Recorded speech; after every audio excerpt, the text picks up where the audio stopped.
Franchise tags galore, and the Buffalo Bills met with several prospects at the NFL Combine. Who were they, and what does it mean? It's all starting right now on this edition of the Don Mafia Report.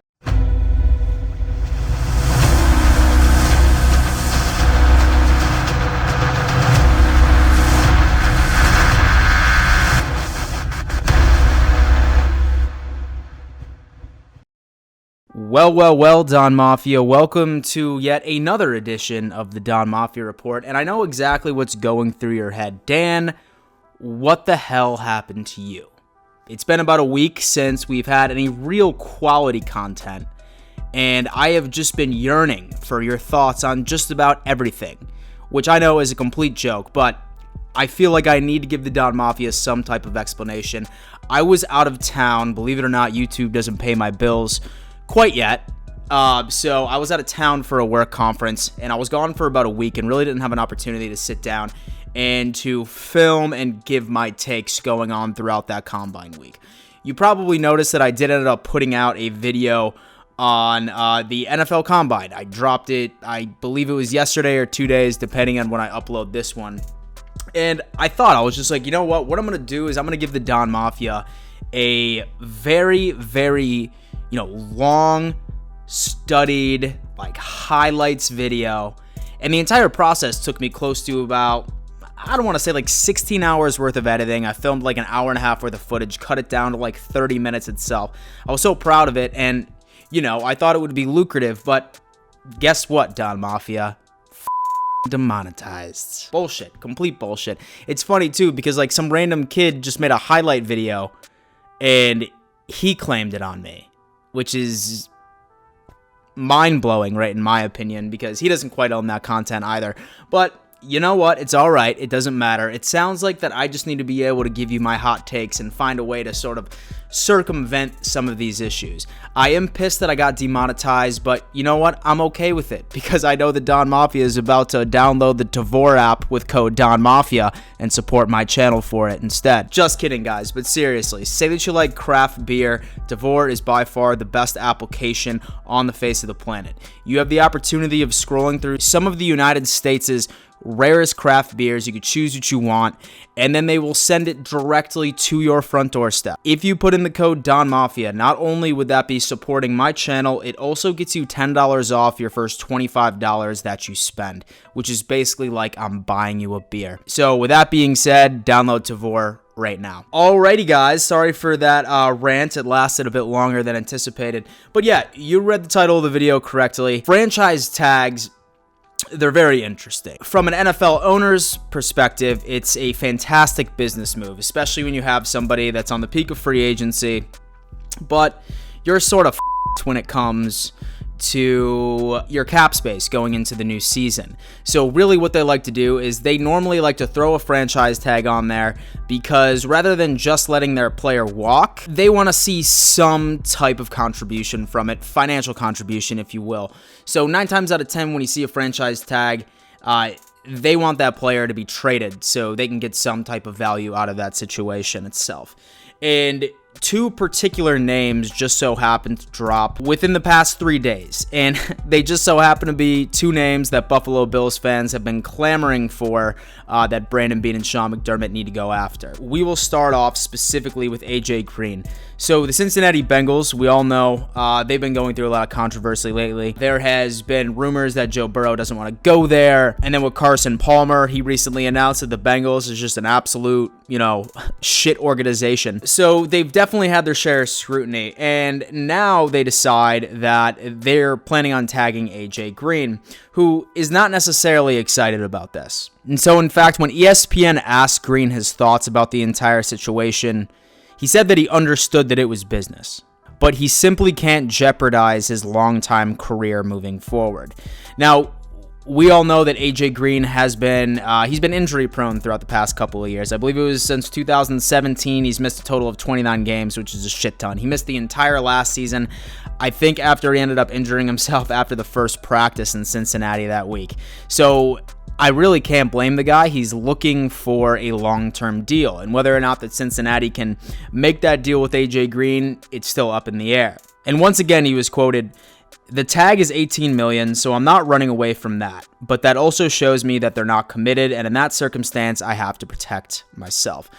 Which makes a shit ton of sense, because number one, say that what Carson Palmer said holds any type of facts, then the Cincinnati Bengals is not a very good organization to be playing for. Sorry, Cincinnati Bengals fans, say that there are any of you that watch my videos. But from Cincinnati's standpoint, it sounds like that they're just trying to make it more and more attractive for Joe Burrow to actually come there. So, I mean, we shall see, but Buffalo Bills fans, doesn't really look like that your AJ Green fantasies are going to happen. And no, ladies and gentlemen, he was not the only person that was franchise tagged. While AJ Green was not somebody that I wanted to be a Buffalo Bill, and was not hurt by the news of that franchise tag whatsoever, this next one did hurt me tremendously. Yannick Ngame.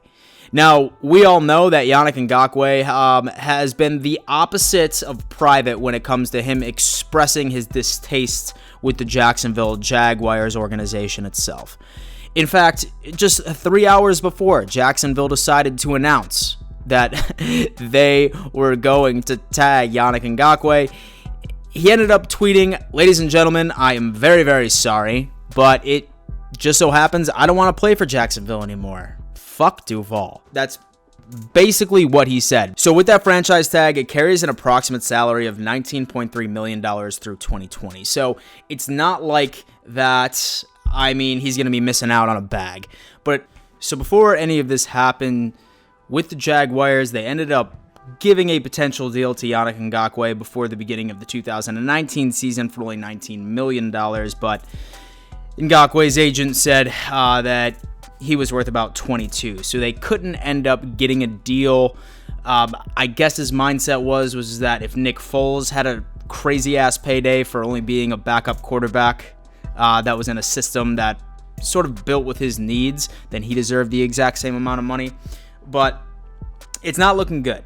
Just once he ended up getting that deal, he actually ended up holding out about 11 days of training camp, and he was fined over like $500,000. So, I mean, it doesn't matter how rich you are.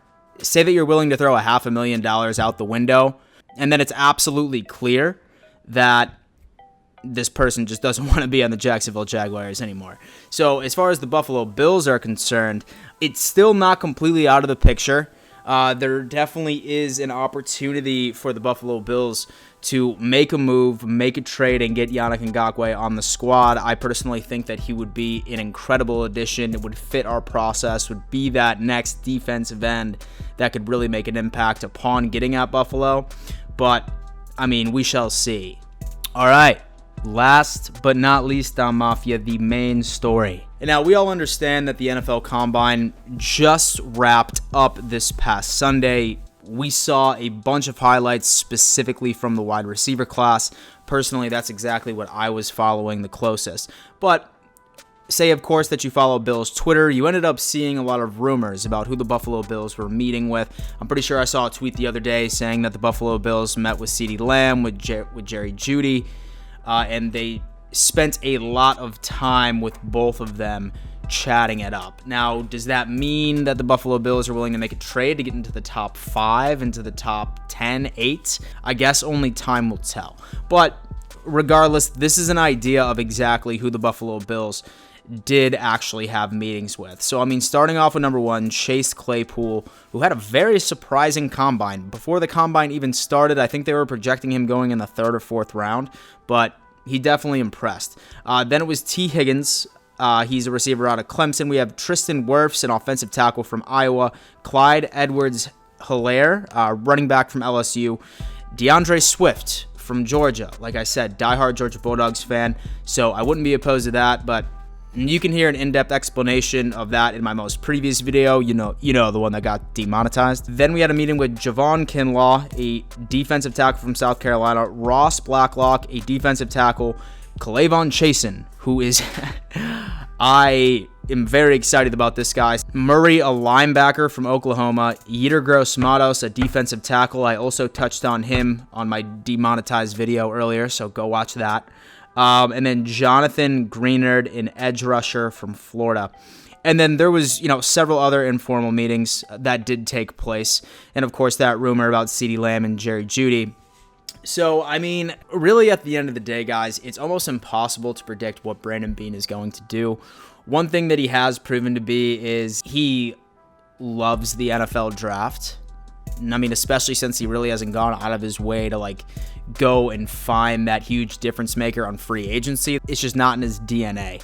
So realistically, with all of these meetings, it's really hard to predict, but I'm still, standing very close to my guns, thinking that we're going to stick at 22 and we're either going to go with the best possible edge rusher, the best possible wide receiver, or the best possible running back within that first round pick itself. That's going to be the Don Mafia Report for today, ladies and gentlemen. I certainly hope you enjoyed. Say that you're new here. My name is Dan Mitchell, and I regularly put out NFL videos, mostly focused on the Buffalo Bills, but I sprinkle in a little NFL content in there every now and again. Definitely recommend subscribing to the channel, like this video, share it with some friends, and just do what the Don Mafia does best. Thank you again, guys, and we'll see you next time.